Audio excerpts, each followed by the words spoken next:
Tonight on Texas News Channel, an update on the latest COVID trends in Texas. A UT professor gets fired. And an update on whether students can have the option to pass-fail a class or not. You're watching Texas News Channel, your leader for live local UT coverage.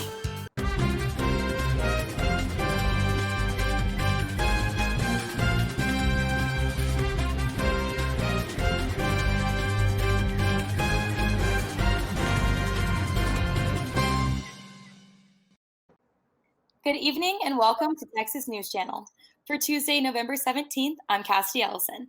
And I'm Maggy, Wolanske. Thank you so much for joining us. On the latest in COVID numbers in Texas, the confirmed number of cases in the state has now surpassed 1 million since the pandemic began. Texas is the first state to do so and is still leading the nation in COVID cases and is second in total deaths. On November 15th alone, there were over 7,000 hospitalized patients in the state confirmed with the virus, and in total, over 20,000 people have died from COVID-19 in Texas. Last week, Austin Public Health reported over 1,500 new cases of COVID-19. UT Austin reported 82 cases among students, staff, and faculty. In a letter to students, UT President Jay Hartzell recommends students to get tested for COVID-19 before traveling back home for Thanksgiving break and to quarantine for 2 weeks to prevent spreading the virus. If you plan to return to campus anytime after Thanksgiving break, Hartzell says students should quarantine for 7 days before and after returning to UT. Last week, the Statesman reported that UT fired chemical engineering research professor Adam Heller after a colleague accused him of kissing her without her consent. The incident was reported in January, and the Office of Equity and Inclusion found sufficient evidence to substantiate the complaint in June. Heller has maintained that he did not kiss her, but the university fired him as a result of the report on September 1st. His firing was not publicly announced, but the information has now been discovered through open records request. Student government passed a resolution asking UT's administration to reintroduce last spring's flexible grading policies in response to the pandemic's continued effects. The resolution passed by student government, the Senate of College Councils, and the Graduate Student Assembly, which asks that students again be allowed to change classes to pass-fail and Q-drop classes after final grades are released.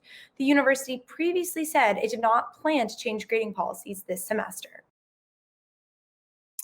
Texas Attorney General Ken Paxton faces calls for his resignation and possible federal investigation into claims that he abused his office. Now, 4 of his former deputies are suing him for wrongful termination and retaliation after they acted as whistleblowers. The lawsuit says that the former employees reported Paxton to federal authorities for using his office to benefit himself, a woman he was having an affair with, and her employer, resulting in the retaliation. Due to COVID, there has been an increase in demand for prescriptions delivered right to your door. In a press release, ride-sharing and food delivery company Uber announced a service to fulfill that need. It is available in Austin, Houston, and Dallas. Customers can use Nimble RX to transfer prescriptions or order new ones and get them delivered through the Uber app. At the time of the creation of the homeless camp near Highway 183, many people had strong opinions. But those living in the camp say they are now starting to receive some of the services they need. Nonprofit TOOF got involved and has provided caseworkers and various amenities to those living there. Those in the camp have voted to name it the Esperanza Community.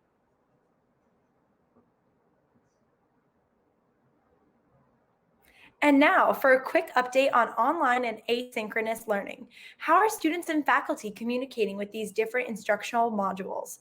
Josh Fowler takes a closer look.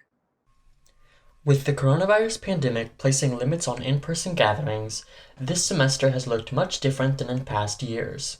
The majority of classes have been online and some meet asynchronously.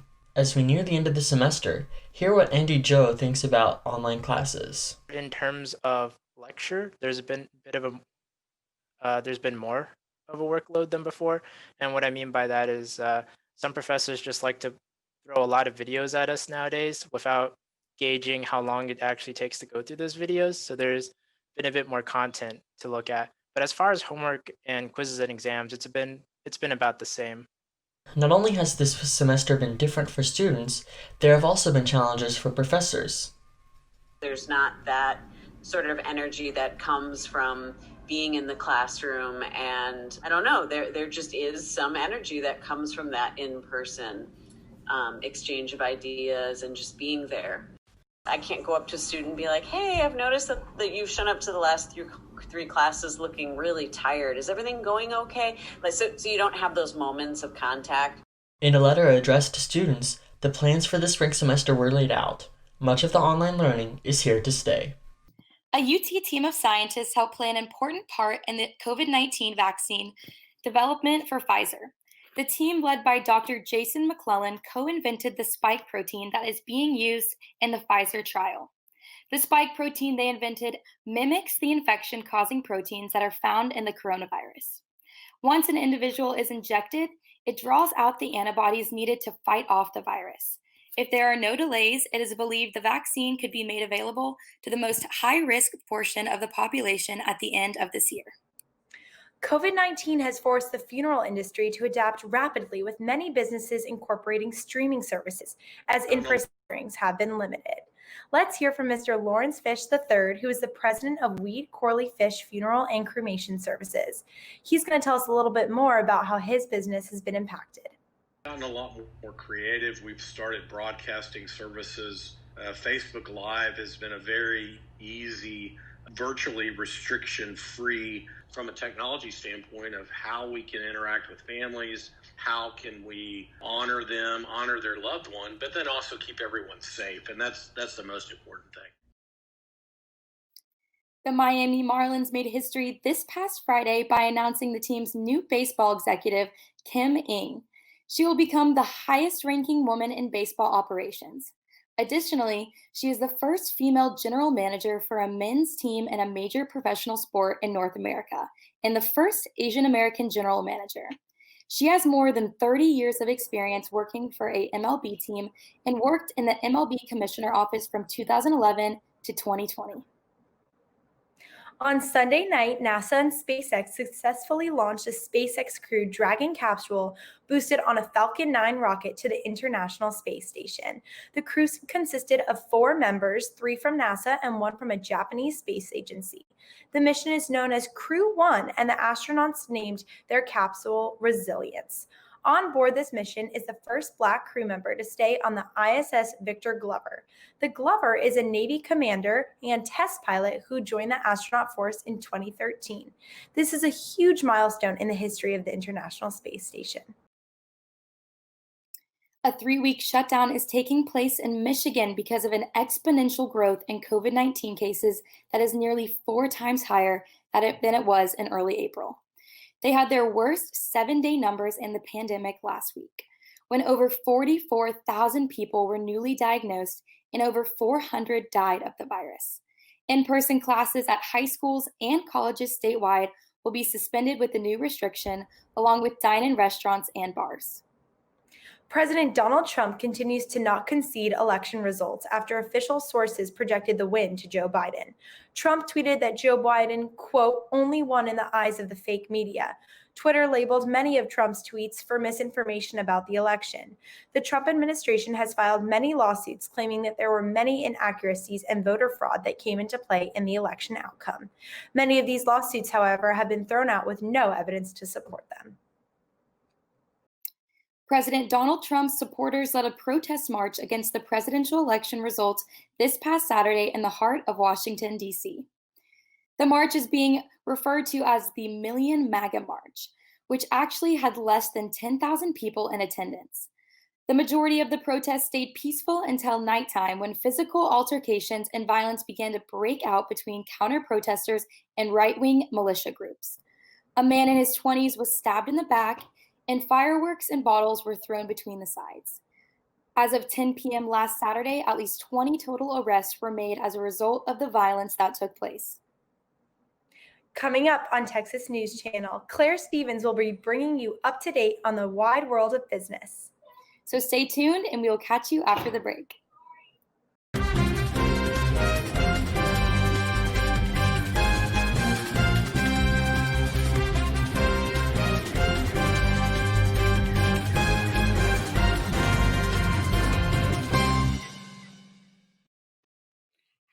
and welcome back. I'm Claire Stevens with your business update.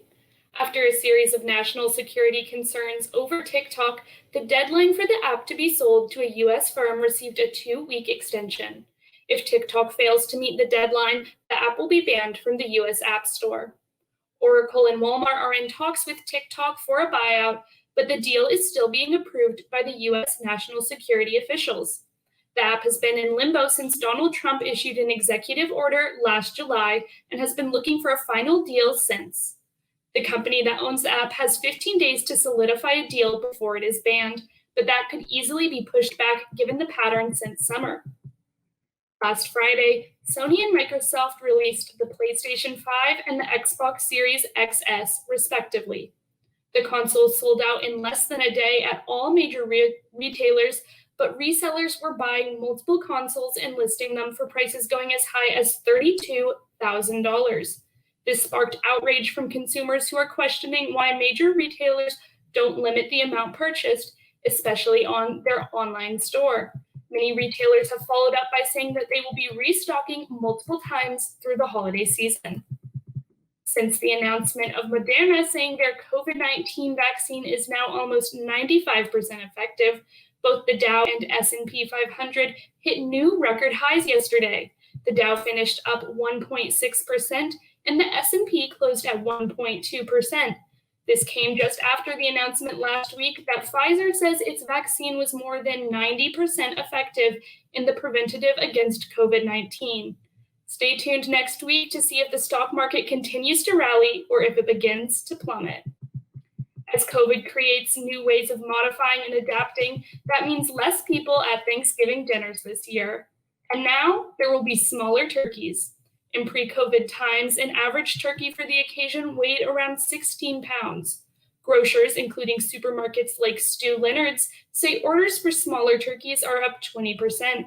Despite the spike in demand for smaller turkeys, larger birds are still here to stay, according to the National Turkey Federations.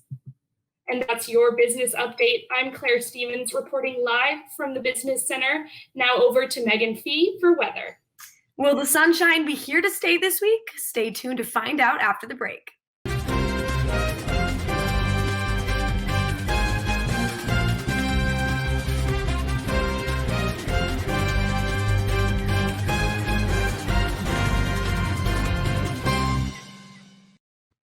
Welcome back to Texas News Channel. Some of the sunny skies and warmer temperatures from last week may be here to stay. Tonight, you can expect for the temperature to reach a low of 46 degrees with a few clouds and light winds. Tomorrow, prepare to see clear, sunny skies and expect for the high to reach up to 79 and the low to reach 56. Things will be warming up a tad heading into Thursday and Friday, with both days expecting to reach a high of 80 degrees and see lows in the low 60s with partly cloudy skies. You might want to get an umbrella ready because heading into the weekend, there is a 40% chance of rain on Saturday and 60% chance of rain on Sunday. That's all from me, live from the Weather Center. I'm Megan Fee. Thanks, Megan. And now looking at UT sports. Yesterday morning, Texas football head coach Tom Herman held his weekly press conference and was asked about him being on the hot seat and the rumors of former Iowa State head coach and Tom's own former boss, Urban Meyer, replacing him. Herman gave a lengthy response with some of it seen here. When you have the things that have been written about us and our program, myself and our future, very unfounded articles that state, again, opinion as fact, that state unnamed sources as being factual, it's very hard to defend against because if I'm a competing recruiter, what do? You press print and you say, look, this is true. It must be true. It's on so-and-so orangefans.com, right? It must be true. Or it was written by this guy, so it must be true. Or this source said this, so it must be true. And, you know, that is really, really the hard part in recruiting is because these 16-year-old kids are very impressionable. To talk more about the rumors and this week's upcoming game, we have Adam OGBURN with us tonight. Welcome in. So, Adam, although Herman's seat has been warm all season, this was the first time the rumors have come up with Tom in a press conference. What do you make of Tom's response? Yeah, first of all, thank you for having me on tonight. But, I think Tom Herman said exactly what you would expect him to say. He's not going to sit up there, in front of the media and kind of speculate about his job when the team still has 3 crucial games upcoming that will decide the fate of their season. I think right now he needs to focus on those 3 games at Kansas, home to Iowa State, at Kansas State, because you win all 3 and you get a spot in the Big 12 championship. I think what he said, he hits the nail right on the head when he talks about the proliferation of rumors in the social media era. Every person has a medium on Twitter. There's so many websites now. That rumor mill is never going to stop. And, Urban Meyer, that rumor has been there all year. It's going to continue to be there. But I think Herman needs to be focused on those last 3 games rather than letting anything like that get in his head. So I like his response yesterday. Right. And I mean, as I mentioned, his seat has been warm all season, but has cooled off since the team has hit a 3-game win streak. Why do you think that this was the time for Tom to examine the situation of whether or not he'll be head coach of this Texas Longhorns next season? Yeah, I kind of talked about this. I think the rumors of Urban Meyer, they've been there all year. And when they continue to be there, I think it's inevitable that Tom Herman would be asked something like this at one of his weekly press conferences. And then, it's further harped on. You see players like Quinn Ewers decommitting from Texas, and then you see him going out and losing inexcusable games at home to TCU. You're going to have those rumors continue to circulate. I think Herman, again, he gave the right answer, because right now the coaching staff and the players need to be a united front, because there's so much still to play for this Texas team. You get a berth in the Big 12 title game. You still have that to play for. And then you win that, and you could possibly get a New Year's Six Bowl berth. So there's still a lot to be played for in these final 3 games. Herman, he made a statement off the field. He said he's not concerned. He's not going to focus on all of the rumors surrounding on these random websites. Now he needs his Texas team to show up and make a statement in the final 3 games of the year. I mean, this week, Texas heads to Lawrence, Kansas to face off against the Kansas Jayhawks, who have not won a game all season. Although this season is proving to be the worse than normal for the Jayhawks, they still find a way to contend with Texas, especially these past few seasons. Adam, what is your prediction for this game?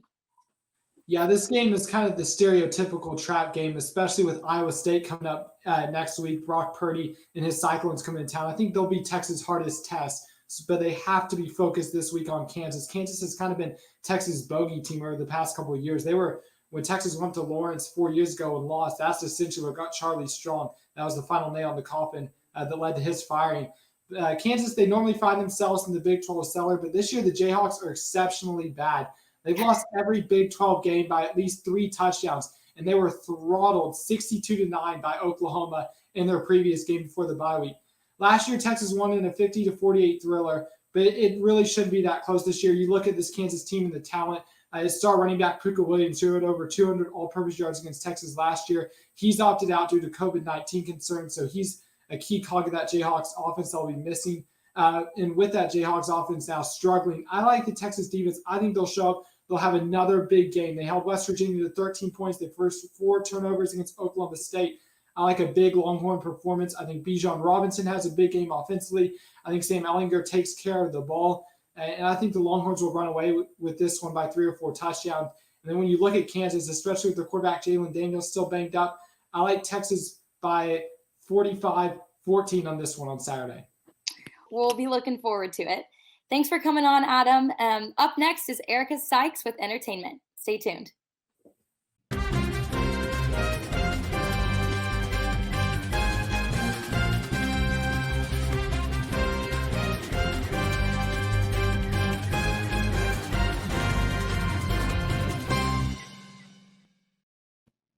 Welcome back to Texas News Channel. I'm Erica Sykes.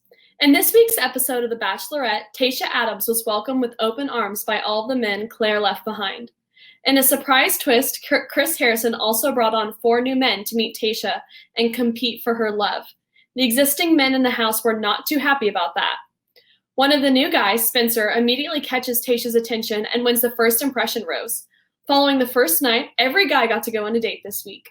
Easy took home the group date rose, and Braden captured Tayshia's affection on his one-on-one date.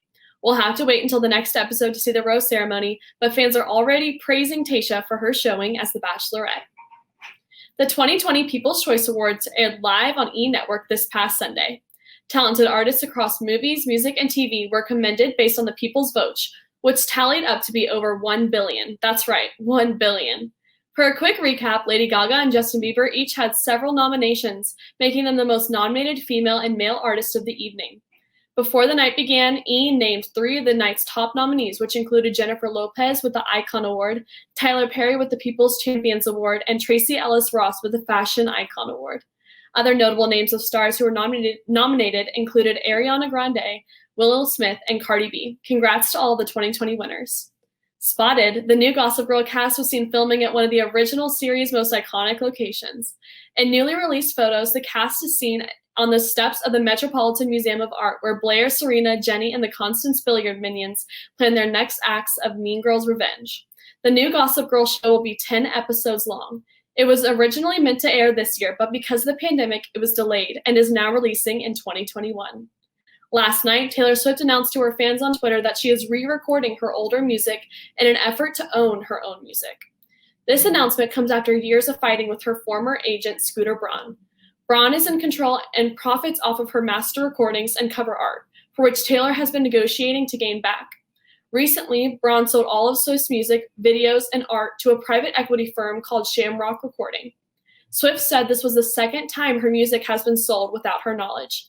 This story is ongoing and continues to be a heartbreaking issue for Swift and her fans. Well, that's it for me. I'm Erica Sykes. Now back to you. Thanks, Erica. And as always, we thank you for tuning in. You can follow us on Twitter and Instagram at Texas News TSTV. If you have a news tip, you can reach us on all of our social media sites or email us at news@texasstudenttv.com. You can catch Good Morning Texas Wednesdays at 7 a.m. I'm Maggy Wolanske. And I'm Cassidy Ellison. From all of us at TNC, good night, and we'll see you next week.